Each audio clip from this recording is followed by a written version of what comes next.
The Top 5 Regrets of the Dying by Bronnie Ware.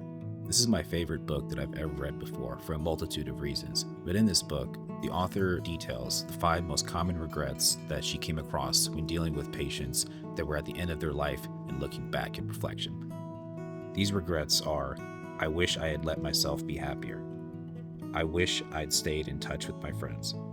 I wish I'd had the courage to express my feelings. I wish I hadn't worked so hard. And last but not least, I wish I'd had the courage to live a life that was true to myself. This is the number one regret in the book, The Top 5 Regrets of the Dying by Bronnie Ware. I'm going to go ahead and focus on this reason here as the purpose of this video because I think it's the most important. Not only is it the most important, but this is the most common that she came across within her time of dealing with people. Just for a little bit of background, Bronnie Ware was somebody that worked in palliative care, if I'm pronouncing that correctly. It's kind of like hospice care and such for people that essentially need aid for doing whatever they need in their life, right? This can be from bathing, food, keeping company, just a lot of care. And it was like an in-home type of taking care of people. Throughout her time in this role in many different years of her life, she learned a lot of things about people. And what she came to see was that there were oftentimes these typical 5 regrets that people would espouse to some extent, saying that they had in their life, especially when they were on the end of their life looking back. The most common one, I wish I had the courage to live a life that was true to myself, was something that a lot of people tend to share. And I think a lot of people these days run into this issue where we say we don't really know who we are. We run into this identity crisis, right? We're not really feeling like we lived a life that was for us. We lived a life that was for other people. I spent a large part of my life living a life that was for other people. And I think a lot of people end up doing this too, whether you say it out loud or not. So when I think about living a life that's true to yourself, I'm like, what does that really mean? I think to some extent it implies that we go throughout so many years of our life and we are doing things for the approval or in other ways to make people happy around us that are expecting certain things of us. Yeah. Whether this is working a certain job, living in a certain place, dating a certain person, eating a certain food, it doesn't matter what it is. A lot of times people in our life that sometimes are the closest to us put these pressures on us for us to perform and act in certain ways in our life. And one thing I always think about is, why isn't the person that's telling us to do these things in our life doing it themselves? Maybe to some extent they have some regrets when they look back on these things. I don't know. There's a lot of different reasons I think you could probably put on that to think about why people push you to do things that they want you to do. But I think at the end of the day, one of the hardest things to understand is that like you have the ability to live your life just the same way that other people in your life telling you to do things have the ability to live theirs. Now, maybe they're at a point where they're not physically able to do some things they wanted to or whatever it may be, but that does not fall back on you to do just because someone else did not take that opportunity. They had their chance. When I read this book, it really opened my eyes up to a lot of things. And I think this first reason, and the most common one, was the one that stood out to me the most. I like to listen to Alex Hormozy and a couple other people like that too. And he said something that I think was in line with a lot of what this book actually says. He said something to the effect of, think about not your grandparents, not your great-grandparents, but think about your great-great-grandparents. Do you know what their names are? I don't know what the names of my great-great-grandparents are. And so the reason I say that is that even within our own family lineage, right, the people that are supposed to be closest to us, if you look 3 generations back, it's already hard to know the names, the details, and the lives, the legacies of everybody else that have been left there. So the reason I say this is that, at some point we are all going to die. You're not going to live forever. And I think a lot of us think about legacy and leaving things behind and what people think of us. Even if you think within your own family structure, your great-great-grandparents, how often do you talk about them? How often they come up in conversation? How often is it something that's a part of your everyday life? No matter how great or not great or whatever it is they achieved in their life, they're not here anymore. And I think at some point, really what the point is that we are not going to live forever, and neither is our legacy, no matter who you are. I often think about someone like another example, Betty White, really famous actress that was well-loved and acclaimed all around the world by many, many tens of millions of people. And before me mentioning her name to you, when's the last time that you thought about her? Someone that has the reach of millions and millions of people, that is well loved by people all around, that has a great attitude that, really you don't find people saying a bad thing about. Even with someone with that type of notoriety, even within our own lifetime, you don't find in conversation that much anymore. 100 years from now, 200 years from now, 1,000 years from now, it's very unlikely that any single one of us will be talked about or remembered in that same way. And I don't mean to say this to sound grim. I just mean it to say that, you're not going to live forever. And so when you don't have the courage to live a life that's true to yourself, and you do it for other people, in the moment, it feels like it's the right thing to do. But when you look back on things, I think this is why it's such a common regret. It's because you get to the point where you realize, what was it all for? And by the time you realize it, whether you live to 80 years, 100 years, 60 years, whatever it is in your life, when you realize that your time is up, that you're not physically as able, that everything is a little bit more difficult to do in your life. I think that's why you find this to be a common regret of people when they look back. It's because you get to the point where it's like, what do I do about it now? And all those people that I tried to do these things for, to impress, to make happy, maybe they're not here anymore. Maybe they don't even talk to you. Maybe they don't care. And so I think a lot of us are a lot less notorious, right, than someone like Betty White, or someone that has, done something to influence millions and millions of people all around the world. So when you think about most of us average people, I don't even know if we would make it 100 years for someone still talking about us. So I always think about this, not to be in a grim sense, but I think about it in the sense that you might as well live and do the things that you want to in your life right now. I know for certain that we have one life. Maybe we have 100 lives. Maybe it's infinite.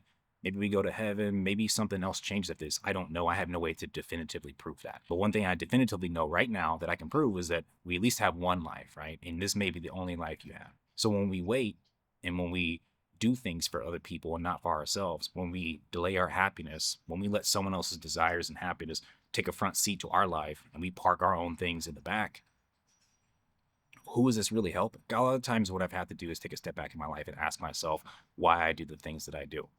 The things that I do for fun, the things that I do for work, the way I spend my time, it's all important to me. And the older you get, I think the more you realize that money's important and all, but there's nothing that's more important than time. It's the currency you cannot get back. And you start off in life with a certain bank, and all it ever does is go down. It never goes back up. And so for me, the most valuable currency and things in life is time, not money. I've worked in different industries and things before where I worked with people that have had millions of dollars.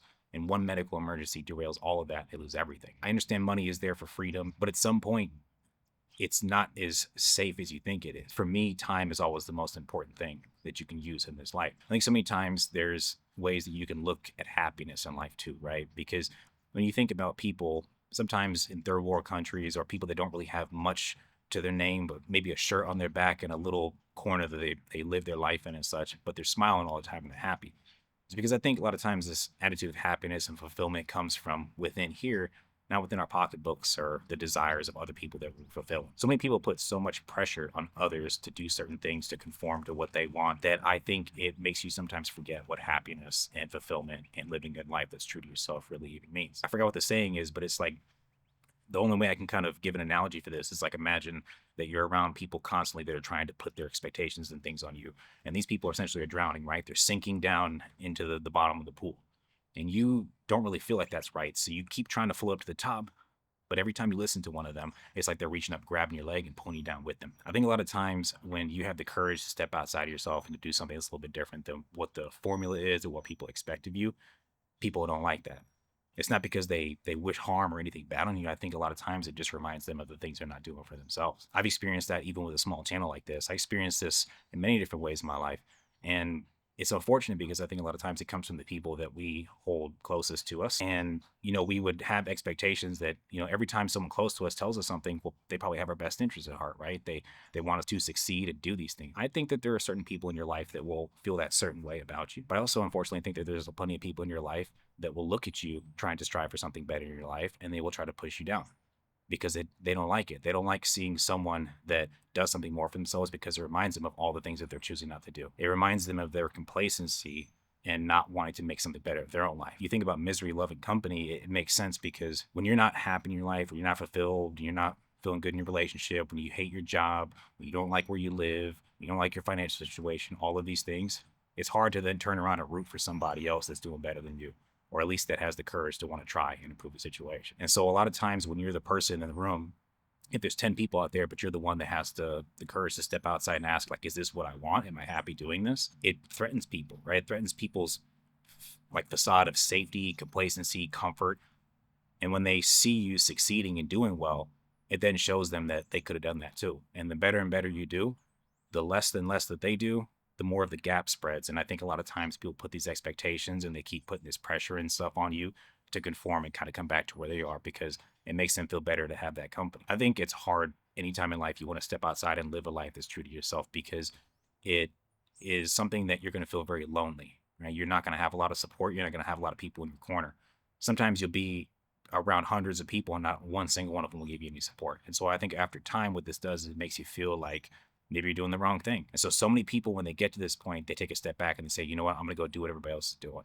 I'm going to go back to that job that I hate just because that's what everybody else is doing. I'm going to stay here. I'm not going to move and travel the world because that's what everybody else is doing. I'm going to stay in this relationship because it's safe. It doesn't make me feel good, but I mean, that's what everybody else is doing. They got a wife, kids, and a house, and a car, and a boat, and all this other stuff. Look, if that's the life that you want to live, I would encourage you to do that if that's what you want and that's what makes you happy. But if you're one of those people that sits there for a moment, looks back at your life and you think, you know what, I'm not really sure. Or if you have that moment where you're questioning things and then that moment happens again and then it happens again and again, and you realize that you're having these moments more frequently than you ever really thought of before, you're not crazy. There's nothing wrong with you. I think that you're one of those people that has that special spark, the ability to kind of step outside yourself and ask, like, what does it look like if I want more in my life?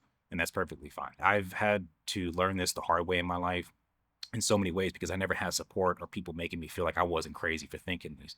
I've never thought like the group think. I've never just conformed and believed what everybody else has told me. I've always been the person to question things, even at the earliest age that I'm at. And it took me almost 30 years of my life to get to the point where I started feeling like, you know what, there's nothing wrong with me.